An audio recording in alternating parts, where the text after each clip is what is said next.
दोस्तों स्वागत है आपका न्यू स्टडी में। दोस्तों आज हम प्राचीन भारत के इतिहास में आज मैं आपको बताऊंगा सिंधु घाटी सभ्यता के बारे में। ठीक है दोस्तों, सिंधु घाटी सभ्यता के बारे में अगर देखें तो लगभग हर एग्ज़ाम में एक नया क्वेश्चन यहाँ से आता ही है प्राचीन भारत के इतिहास से। तो दोस्तों मैं इस वीडियो में आपको सब कंप्लीट करवाने का प्रयास करूँगा। ठीक है दोस्तों, तो आइए शुरू करते हैं। देखिए दोस्तों, सिंधु घाटी सभ्यता को अगर देखें तो सिंधु घाटी सभ्यता की जब खोज नहीं हुई थी उसके पहले भारत में वैदिक कालीन सभ्यता को सबसे प्राचीन सभ्यता माना जाता था। ठीक है, लेकिन जब सिंधु घाटी सभ्यता की खोज हो गई तो उसके बाद में इस सभ्यता को सबसे प्राचीन माना गया। तो कहा गया कि इसके समकालीन और कौन कौन सी सभ्यता होगी। तो चीन की अगर देखें तो चीन सभ्यता, मेसोपोटामिया की सभ्यता, अगर नील नदी के किनारे मिस्र की सभ्यता, ठीक है, और उसके समकालीन ही सिंधु घाटी सभ्यता रही होगी। क्योंकि दोस्तों ये जो अगर देखें पाकिस्तान में जो सिंध प्रदेश है, ये अगर ब्रिटिश साम्राज्य के समय पाकिस्तान को सिंध प्रदेश कहा जाता था उस समय, तो वहाँ से सिंधु नदी निकलती है। ठीक है, जो वहाँ से सिंधु नदी निकलती है तो इसलिए इस सभ्यता को सिंधु घाटी सभ्यता कहा जाता है। इसको हड़प्पा सभ्यता भी कहा जाता है दोस्तों। तो इस वीडियो में मैं आपको दोस्तों पूरा कवर करवाऊंगा, जैसे कि इसके स्रोत, कहाँ से इसकी जानकारी प्राप्त होती है और कैसे क्या पूरी कहानी थी, इसको मैं बताने का प्रयास करूंगा। फिर उसके बाद में इसका राजनीतिक जीवन जानेंगे कि उन सभ्यता के लोगों का राजनीतिक जीवन कैसा था। फिर उसके बाद में इनका आर्थिक जीवन, इनका सामाजिक जीवन, धार्मिक जीवन और क्या इनकी कला और विशेषता रही थी, वो हम दोस्तों आज के विषय में जानेंगे। तो आइए दोस्तों शुरू करते हैं। तो देखिए, सबसे पहले स्रोत को जानते हैं दोस्तों कि सिंधु घाटी सभ्यता की जानकारी कैसे मिली। तो देखिए, हमको जाना होगा थोड़ा पीछे और हम चलते हैं ब्रिटिश साम्राज्य के समय। बात है लॉर्ड डलहौजी के समय की। 1853 में लॉर्ड डलहौजी ने क्या किया कि लगभग 1853 में देखिए दोस्तों, तो पूरे भारत में ब्रिटिशों का साम्राज्य हो गया था। ठीक है, पूरे भारत में ब्रिटिशों का साम्राज्य हो गया था। तो उनको क्या था कि जो प्रांत थे, प्रांतों पर उनका राज्य था और देसी रियासतें थी। तो जो राजा थे रियासतों के, वो भी उनके अनुसार ही चलते थे। मतलब लगभग पूरे भारत पर ब्रिटिशों का राज था। ठीक है, तो जब लॉर्ड डलहौजी भारत के गवर्नर जनरल थे तो उन्होंने क्या किया कि पूरे भारत को मतलब यहाँ से वहाँ माल ले जाने के लिए, सैनिकों को ले जाने के लिए उन्होंने क्या किया कि रेलवे की शुरुआत करने की सोची। तो उन्होंने बोला कि सबसे पहले ट्राई किया जाए। तो आपने सुना ही होगा कि 16 अप्रैल 1853 को मुंबई से ठाणे के बीच रेलवे चली। तो वो दोस्तों लॉर्ड डलहौजी के समय ही चली थी। अब कोई भी काम करते हैं बड़ा, तो पहले छोटा देखते हैं, ट्राई करते हैं, कोशिश करते हैं। तो वो उनका प्रयास क्या रहा, सफल रहा। ठीक है, इसके बाद में उन्होंने क्या किया कि पूरे भारत में रेलवे लाइन बिछाने का निर्णय लिया। ठीक है, तो फिर क्या हुआ कि जो सिंध प्रदेश में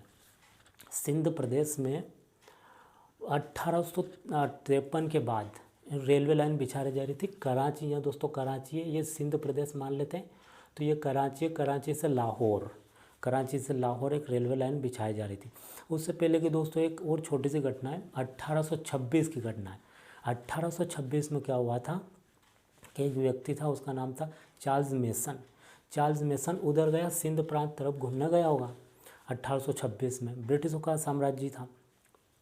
तो उसने क्या कि उधर कुछ ऊंचे ऊंचे टीले देखे और कुछ ऊंचे ऊंचे टीले में उसने देखा कि इसमें से ईंटें मिल रही है। तो उसको ऐसा लगा कि भाई यहाँ कोई घर रहा होगा, यहाँ कोई मनुष्य रहते होंगे, कोई यहाँ सभ्यता रही होगी, ऐसा उसने देखा था। और फिर उसने इसका जिक्र भी किया था, उसने एक अपनी पत्रिका थी उसमें छापा भी था। फिर इसलिए तो ऐसा क्वेश्चन बन सकता है दोस्तों कि सबसे पहले सिंधु घाटी सभ्यता पर ध्यान किसका गया था, तो वो चार्ल्स मेसन का गया था। ठीक है दोस्तों, अब इस घटना को देखते हैं। क्या हुआ कि जब रेलवे लाइन बिछाई जा रही थी तो दो इंजीनियर थे, जेम्स ब्रटन और विलियम ब्रटन। इनको ब्रटन बंधु भी कहते हैं। ठीक है, अब जो इंजीनियर थे तो रेलवे पटरियाँ बिछाई जा रही थी दोस्तों। जब रेलवे पटरियाँ बिछाई जा रही थी तो पटरियाँ तो बराबर जगह होगी, ऐसी बराबर जगह होगी तो ही बिछाई जाएगी। तो क्या हुआ कि जब रेलवे पटरियाँ बिछाई जा रही थी तो टीले आ रहे थे उधर सिंध प्रांत तरफ, ऐसे ऊंचे ऊंचे, देखिए ये ऐसे ऐसे ऐसे ऐसे। अब जब पटरियाँ बिछाई जाएगी दोस्तों तो इनको काटा जाएगा, इनको काटा जाएगा और फिर इनके ऊपर ऐसे सीधी सीधी पटरियाँ बिछाई जाएगी, ठीक है। तो क्या हुआ दोस्तों, ये जो सभ्यता है ये नीचे दबी हुई थी। क्या थी? नीचे दबी हुई थी। जैसे कि हम देखते हैं यहाँ कोई घर है तो एक लेयर चढ़ी, फिर लेयर चढ़ी, फिर लेयर चढ़ी और ऐसे पूरी सभ्यता ये दब गई, ठीक है। तो इसलिए क्या हुआ कि जब टीलों को काटा जा रहा था जब, तो उनसे ईंटें प्राप्त हो रही थी। क्या हो रही थी? ईंटें। तो शुरू में तो उन्होंने ध्यान नहीं दिया, लेकिन जब अधिकतर टीलों को खोदा जा रहा था तो उसमें से ईंटें निकल रही थी। तो फिर उन्होंने वो अपना काम करते रहे, उन्होंने टीले काटे और अपने पटरे बिछानी थी, उनका काम था पटरे बिछाते रहे। लेकिन फिर यहाँ से भी क्या हुआ कि ज़्यादा खबर फैलने लगी कि भाई सिंध प्रांत तरफ टीले में से ईंटें कैसे प्राप्त हो सकती। क्या यहाँ पहले कोई घर था, और घर था तो क्या यहाँ पर पहले कोई व्यक्ति रहता था, और व्यक्ति क्या सभ्यता रहती थी क्या पहले यहाँ पर? ऐसी चर्चा फैली। फिर एक व्यक्ति का नाम दोस्तों याद रखेंगे, एलेक्जेंडर कनिंघम। एलेक्जेंडर कनिंघम ने क्या करा कि वो इधर घूमने गए, इधर मुआयना करने गए, ठीक है। तो इधर मुआयना करने गए। अब हुआ क्या कि उन्होंने देखा तो उन्होंने भी कुछ ऐसा महसूस किया कि यहाँ ज़रूर टीले में से ईंटें प्राप्त हो रही है, तो यहाँ कोई सभ्यता रही होगी, कोई पहले मनुष्य रहता होगा यहाँ पर। तो उन्होंने फिर ब्रिटिश सरकार से कहा कि हमको एक ऐसा विभाग बनाना चाहिए जो क्या कर सके, पुरानी चीज़ें हैं, जो पुरानी रहस्यमयी चीज़ें उनका पता लगाए, और जो पुराने स्मारक है उनकी रख रखाव करे, उनका देखभाल करे। ऐसा हमको एक पुरातत्व विभाग की स्थापना करनी चाहिए। तो 1861 में ब्रिटिशों ने पुरातत्व विभाग की स्थापना करी, लेकिन भारत में नहीं दोस्तों, ब्रिटेन में, ठीक है। उसके बाद में फिर धीरे धीरे और खबर फैली। फिर क्या हुआ कि 1904 में लॉर्ड कर्जन के समय, 1904 में क्या हुआ कि जब लॉर्ड कर्जन वायसराय थे भारत में, तो उस समय एक अधिनियम आया और 1904 अधिनियम पुरातत्व विभाग की स्थापना की गई। और वह बना कब? 1905 में पुरातत्व विभाग, और इसका मुख्यालय कहाँ बना गया? कोलकाता में बना गया। यहाँ पर ये कोलकाता है दोस्तों, कोलकाता में, बंगाल की राजधानी कोलकाता में इसका मुख्यालय बनाया गया, ठीक है दोस्तों। तो जब वो मुख्यालय बन गया तो उसके बाद में क्या हुआ कि 1821 की बात है दोस्तों, उस समय उस पुरातत्व विभाग के जो हेड थे वो हेड थे जॉन मार्शल, ठीक है। जॉन मार्शल के कानों में भी एक खबर पड़ी, तो उन्होंने बोला कि क्यों नहीं इस चीज़ों का पता लगाया जाए क्या है ये। तो फिर एक टीम बनाई राय बहादुर दाराम साहनी के नेतृत्व में, और उन्होंने भेजी सिंध प्रांत तरफ।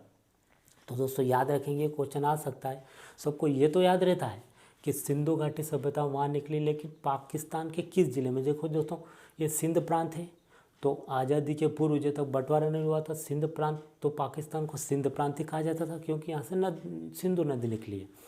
तो सिंध प्रांत ही बोलेंगे क्योंकि हम आज़ादी के पहले की बात कर रहे हैं, ठीक है। तो क्या हुआ कि पाकिस्तान का मोंटगोमरी ज़िला है, पाकिस्तान का मोंटगोमरी ज़िला है, वहाँ पर एक हड़प्पा नामक गाँव है, वहाँ पर इसकी खुदाई शुरू हुई, ठीक है। जो राय बहादुर दाराम साहनी अपनी टीम लेकर गए और खोदना शुरू किया। तो जब खोदना शुरू किया तो उनको नीचे से टीले जब खोदे तो ईंटें मिलने लगी। तो उन्होंने बोला कि ज़रूर कुछ न कुछ है यहाँ पर, कुछ सभ्यता रही होगी। तो उन्होंने खोदा तो उनको सभ्यता, ईंटें, घर वर ये सब मिला। फिर उन्होंने देखा कि हाँ ये रही, तो उन्होंने क्या करा कि जो अधिकतर जो उनको मिले थे, घर मिले थे और जो उनके सबूत मिले थे, वो सिंधु नदी के किनारे ही मिले थे, उनके किनारे। तो इसलिए क्या हुआ, दूसरी जगह पर खुदाई हुई तो सिंधु नदी के किनारे ही मिले, तो इसलिए क्या हुआ कि इस सभ्यता को सिंधु घाटी सभ्यता बोल दिया गया। और हड़प्पा नामक गांव में निकली तो हड़प्पा सभ्यता भी इसको बोल दिया जाता है, ठीक है। उसके बाद में और आया कि भैया और कुछ होगा रहस्य यहाँ पर, चलो और चीज़ें जाना जाए। तो एक और टीम बने 1922 में राखलदास बनर्जी के नेतृत्व में। डेट याद रखेंगे दोस्तों, और मैं बहुत ही आराम से बोल रहा हूँ, आप नोट भी कर सकते हैं। देखिए 1921 में राय बहादुर दाराम साहनी के नेतृत्व में टीम बनाई थी, और 1922 में राखलदास बनर्जी के नेतृत्व में टीम को बनाया गया था। तो वह गए और वह लरकाना ज़िले में, जो हड़प्पा सभ्यता थी दोस्तों, वह मोंटगोमरी ज़िले में, और लरकाना ज़िले में जो कराची के पास है, तो वहाँ पर क्या हुआ कि राखलदास बनर्जी के नेतृत्व में खुदाई शुरू हुई, और वहाँ मोहनजोदड़ो जो काफ़ी बड़ा नगर था दोस्तों, मोहनजोदड़ो नामक उसकी नगर की स्थापना मतलब उसको खोदा गया। ठीक, तो वह सबसे बड़ा ऐसा पूछा जा सकता है कि सिंधु घाटी सभ्यता की खुदाई के दौरान सबसे बड़ा नगर कौन सा है, तो वह नगर है मोहनजोदड़ो। ठीक, और भारत में बात करें तो वह आएगा राखीगढ़ी, उसमें बारे में बताऊँगा दोस्तों। देखिए उसके बाद में क्या हुआ कि और खबर फैली, तो क्या हुआ फिर और जगहों की खोज होना शुरू हुई। तो फिर अगर देखें तो लगभग भारत में 900 से अधिक जगहों पर इसके प्रमाण मिले। और उसके बाद में देखें तो पाकिस्तान में 500 और अफ़गानिस्तान में 200, इस तरह देखें तो लगभग 1500 जगह इसके स्थान मिले कि हाँ यहाँ कोई सभ्यता रही होगी, यहाँ कोई लोग रहते होंगे। तो ठीक है दोस्तों, तो अगर देखें तो कहाँ कहाँ मुख्य बातें दोस्तों, कहाँ कहाँ इसके मुख्य मिले हैं वो हम जानते हैं, कहाँ कहाँ इनके स्थान मिले हुए हैं। तो देखिए अगर यहाँ ऊपर चलें भारत में, क्योंकि हम भारत के बारे में पढ़ रहे हैं दोस्तों, तो भारत के स्थान को हम ज़्यादा जानेंगे। देखिए जम्मू कश्मीर में अगर देखें तो मांडा या कहीं कहीं मांदा भी लिखा रहता है दोस्तों, और मांदी भी लिखा रहता है। ठीक है, तो जम्मू कश्मीर में मांदी। अगर यहाँ पे देखें तो हरियाणा राज्य है दोस्तों, तो हरियाणा में बनवाली, राखीगढ़ी और भगवानपुर। पंजाब में रोण और संघोल। ठीक है, यहाँ राजस्थान आ जाता है, राजस्थान में कालीबंगा और बालाथल। यूपी में आलमगीरपुर, संगोर और बलगाम। ठीक है, उसके बाद में महाराष्ट्र गुजरात में लोथल, धोलावीरा। और यहाँ महाराष्ट्र है तो महाराष्ट्र में दायमाबाद। ठीक है, और पाकिस्तान में देखें तो यहाँ सुतकांगेडोर है ना, और यहाँ मोहनजोदड़ो, और यहाँ आ जाएगा हड़प्पा। ठीक है दोस्तों, तो मैंने बहुत धीरे से बताया दोस्तों, आप चाहे तो नोट भी कर सकते हैं। ठीक है, जैसे जम्मू कश्मीर में मांदा, हरियाणा में बनवाली, राखीगढ़ी, भगवानपुर, पंजाब में रोण और संगोल, राजस्थान में कालीबंगा, बालाथर, यूपी में आलमगीरपुर जो कि पटना में पड़ता है, आलमगीरपुर, संगोर और बलगाम। ठीक है, उसके बाद में गुजरात में धोलावीरा और महाराष्ट्र में दायमाबाद। ठीक है, और अगर देखा जाए कि ये सभ्यता कहाँ से कहाँ तक फैली होगी, ये क्वेश्चन उठता है कि भाई सभ्यता कहाँ से कहाँ तक रही होगी। तो देखो अगर देखें तो महाराष्ट्र में दायमाबाद, जम्मू कश्मीर में दायमाबाद, जम्मू कश्मीर में मांदी। ठीक है, और यूपी में आलमगीरपुर। ठीक है, महाराष्ट्र में दायमाबाद। ठीक, और ये पाकिस्तान में एक और जगह सुतकांगेडोर, ये यहाँ से यहाँ तक ये दोस्तों ऐसी सभ्यता ये फैली हुई थी। जम्मू कश्मीर का मांदी। ठीक है, और यूपी में आलमगीरपुर, महाराष्ट्र में दायमाबाद और पाकिस्तान में सुतकांगेडोर। ठीक है, ये सभ्यता फैली हुई थी। तो ये सभ्यता पूर्व से पश्चिम, इधर पूर्व है दोस्तों, पूर्व से पश्चिम की ओर ये सभ्यता की लंबाई अगर देखें तो 1600 किलोमीटर। ठीक है, और उत्तर से दक्षिण 1400 किलोमीटर। ठीक है,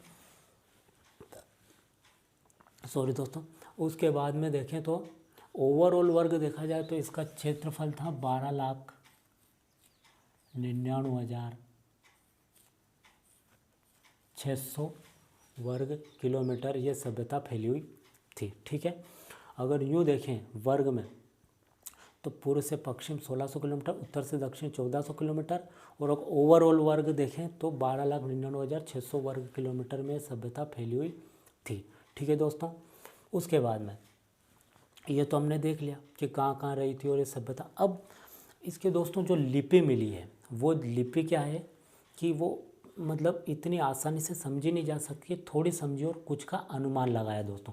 इसलिए इस सभ्यता को आर्ध ऐतिहासिक काल में हम गिनते हैं दोस्तों। जो आर्ध ऐतिहासिक काल 6000 ईस्वी पूर्व से लेकर 1500 ईस्वी पूर्व तक माना जाता है। 1500 ईस्वी के बाद में क्या होता है कि वैदिक कालीन आ जाता है, वहाँ से इतिहास शुरू हो जाता है, तो इसलिए इसको माना जाता है।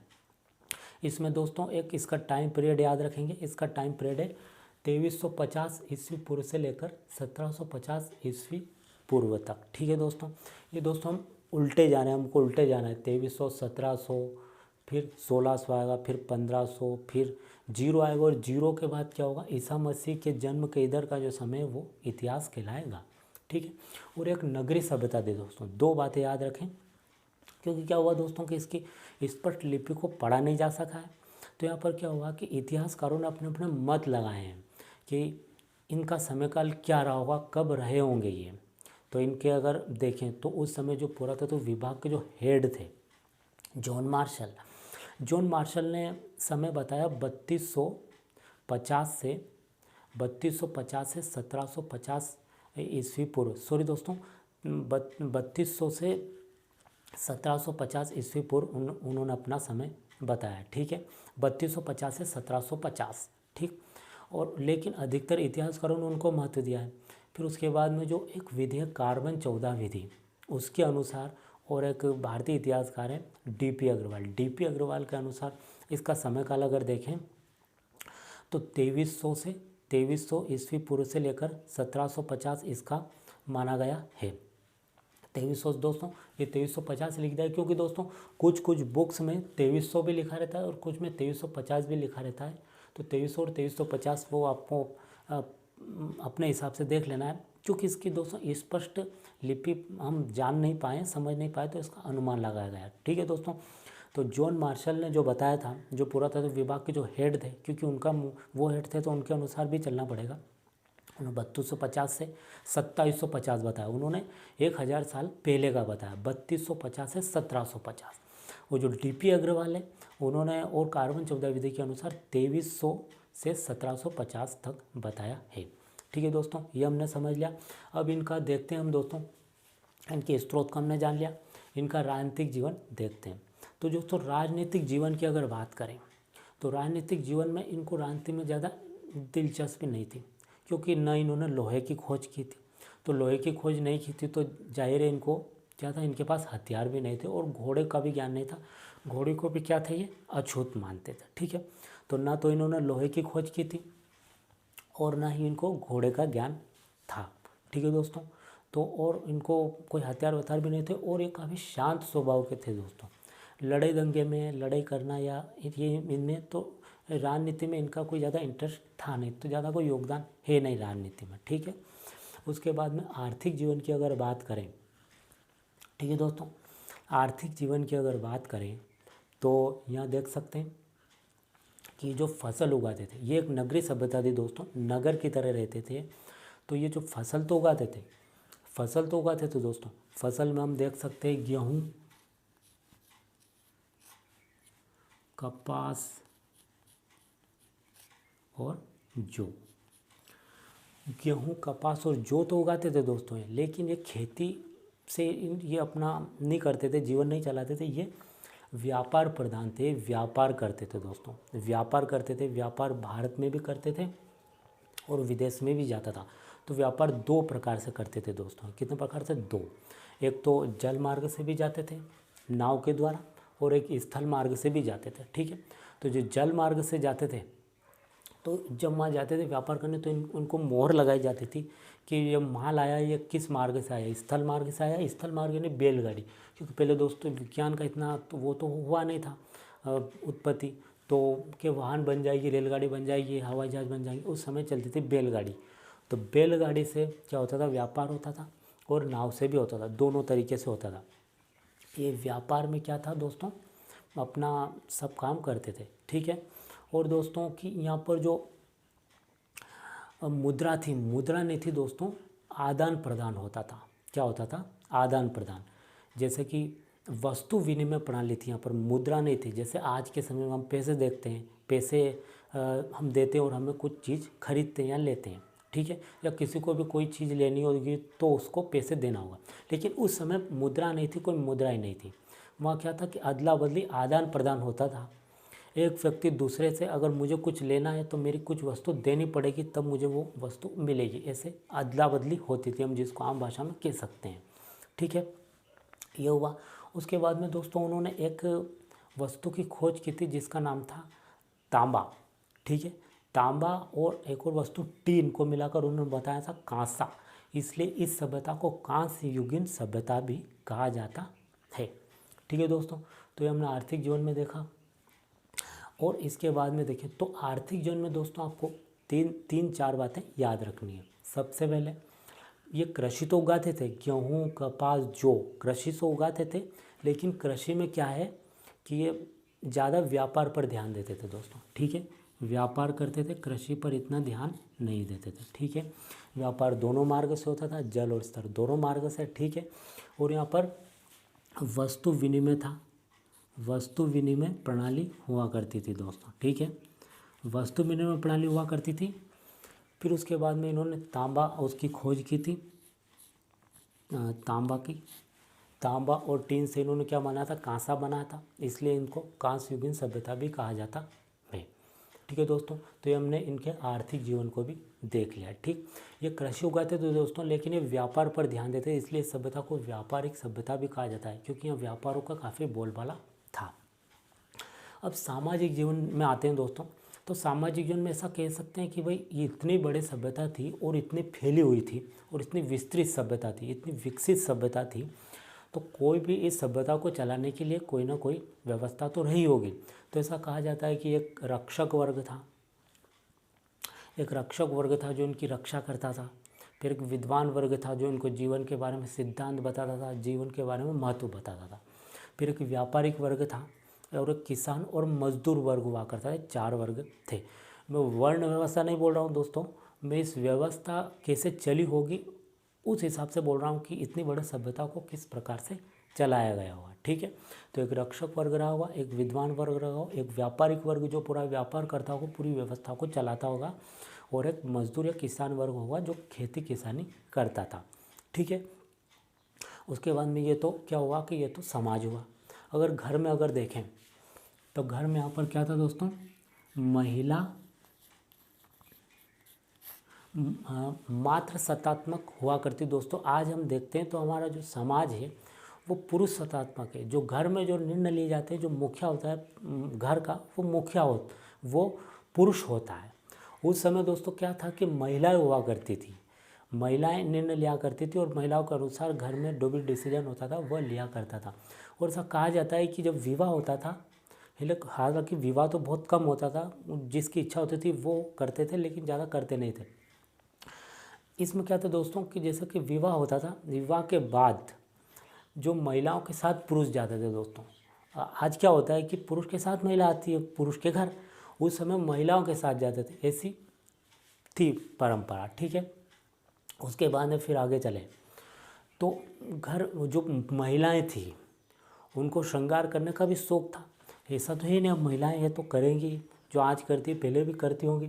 तो क्योंकि खुदाई के दौरान दोस्तों लिपस्टिक अगर देखें तो काजल, ठीक है, चूड़ी, राजस्थान के काले बंगा में काली चूड़ी मिली हुई है। ठीक है, उसके बाद में अगर पुरुष का देखें तो पुरुष जो है, पुरुष भी ऐसा कहा जाता है कि कानों में कुंडल पहनते होंगे। ठीक, उसके बाद में ये जो मनोरंजन करते थे दोस्तों, मनोरंजन क्या, कच्ची शराब जो कि घर में बनाई जाती थी उसको पीते थे, जो कि, और फिर उसके बाद में डांस किया करते, नाचते थे। फिर उसके बाद में बेलों को जो उनको लड़ाया करते थे। ठीक है, उसके बाद में एक 64 खाने का वो मिला हुआ है दोस्तों, ऐसा कहा जाता है कि वो चेस खेलते होंगे, ऐसा माना जा सकता है। ठीक है, तो इनका सामाजिक जीवन दोस्तों देख लिया। एक हमको देखना है कि महिला सत्तात्मक थी, महिलाओं की प्रधानता थी। ठीक है, फिर महिलाओं को क्या था, श्रृंगार करने का भी शौक़ था और पुरुष को भी था। की पॉइंट याद रखें दोस्तों, की पॉइंट याद रखें, जो कि इस पॉइंट से इतनी इतनी बातें स्पष्ट हो जाती हैं। ठीक है, सब कुछ लिखना नहीं है दोस्तों, अगर सब कुछ लिखेंगे तो फिर वो तो नीचे बच्चे, छोटी क्लास के बच्चे लिखते हैं जो 12th तक जाते हैं। अपने को दोस्तों समझना है, किसी एग्ज़ाम के लिए हमको प्रेपर होना है।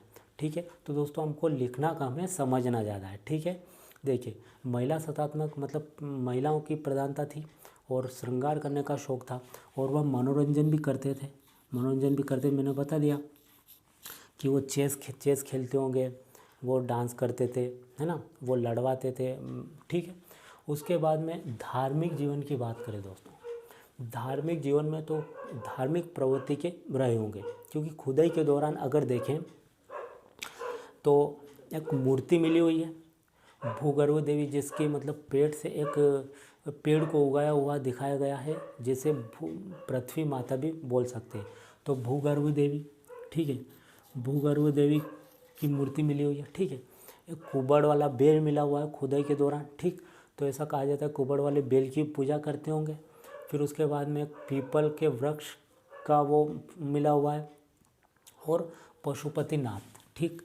पीपल दोस्तों, पीपल के बाद में पशुपतिनाथ। दोस्तों मैं बहुत ही आराम से बोल रहा हूँ, आप लिख सकते हैं, नोट्स बना सकते हैं। पशुपतिनाथ भूगर्भ देवी की मूर्ति मिली हुई है, ठीक है। पीपल के वृक्ष का पशुपतिनाथ, और कुबड़ वाला बेल, जो आज के समय में सांड कहते हैं दोस्तों, ऐसा माना जा सकता है कि उनकी मूर्ति मिली है तो क्या है कि ये उनकी पूजा करते होंगे, ठीक है। उसके बाद में दोस्तों क्या था कि ये पुनर्जन्म में विश्वास रखते होंगे, तो जाहिर है पुनर्जन्म विश्वास रखते तो आत्मा को मानते होंगे, आत्मा भूत प्रेत इसको मानते होंगे।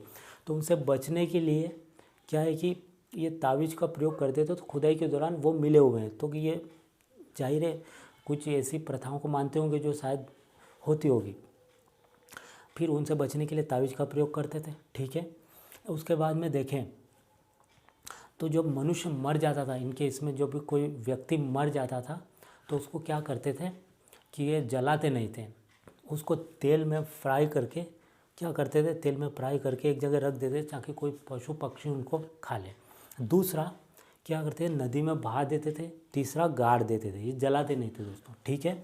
उसके बाद में फिर देखें तो ये तो हमारा धार्मिक जोन हो गया दोस्तों। अब इनकी क्या विशेषता रही, क्या कला रही इनकी, वो हम देखते हैं, ठीक है। तो सबसे पहले आएगा दोस्तों सुव्यवस्थित नगर नियोजन, क्योंकि दोस्तों मैंने पहले ही बताया कि नगरीय सभ्यता है, ठीक है। तो सुव्यवस्थित नगर नियोजन, नगरों की जो बसावट थी दोस्तों, नगर जो थे वो कुछ इस प्रकार से थे, ये इस प्रकार से, ठीक है। तो यहाँ जो रहा करते थे, यहाँ पर जो मकान बने होते थे वो बने होते थे व्यापार, क्योंकि व्यापार प्रधान था तो व्यापारियों का यहाँ पर बोलबाला था, ठीक। तो जो उच्च मकान होते थे, जो बड़े बड़े मकान होते थे, वो किन के होते थे, व्यापारियों के होते थे, ठीक है।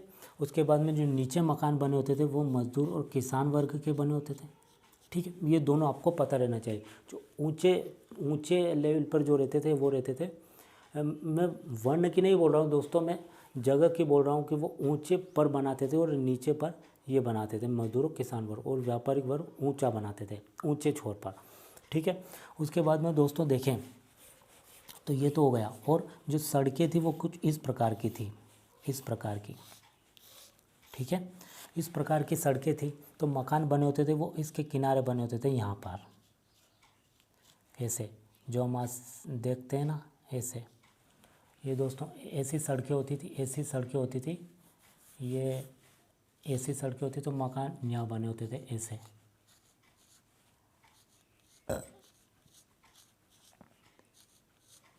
ऐसे मकान बने होते थे। मतलब ऐसा नहीं कि किसी ने यहाँ मकान बना लिया और यहाँ से सड़कें निकाल ली, नहीं। जैसा हम शहरों में देखते हैं आज जो मकान एकदम सीरियल से बने होते हैं, बिल्कुल सिस्टमेटिक ऐसे, क्योंकि दोस्तों ये पहले नगरीय सभ्यता थी, मैं बता चुका हूँ, ठीक है। और उनके जो दरवाजे खिड़की होते थे वो पीछे की साइड होते थे, ठीक है। और क्या करते थे कि हर घर में पहले उस समय बाथरूम हुआ करता था। सोचो दोस्तों उस समय इतने विकसित रहे होंगे, इतनी इनकी विकसित सोच रही होगी, बाहर सोच के लिए नहीं जाते थे, घर में बाथरूम होता था। उसके बाद में क्या था कि जो कचरा था वो फेंकते नहीं थे इधर उधर, घर में ही इकट्ठा करते थे, ठीक है।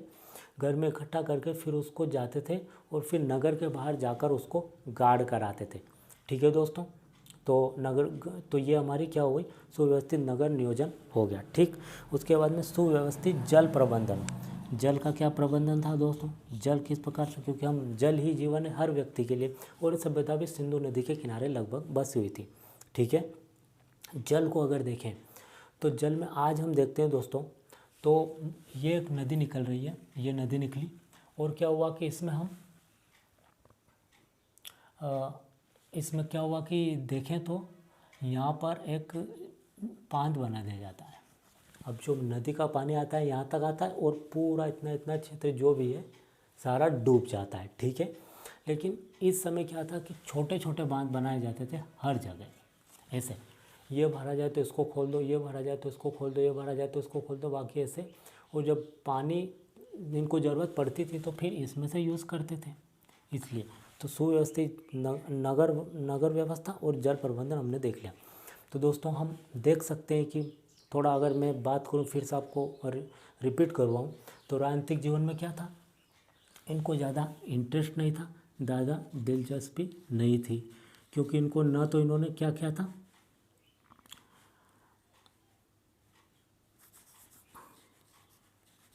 ना तो इनको घोड़े का ज्ञान था दोस्तों, ना तो इनको घोड़े का ज्ञान था और ना लोहे का ज्ञान था, तो इनके पास हथियार भी नहीं थे। घोड़े को क्या करते थे, अछूत मानते थे। ठीक है, घोड़े को क्या थे, अछूत मानते थे। उसके बाद में ये उगाते थे, फसल उगाते थे, लेकिन फसल में गेहूँ कपास, जो ये परीक्षा में आ सकता है दोस्तों, गेहूँ कपास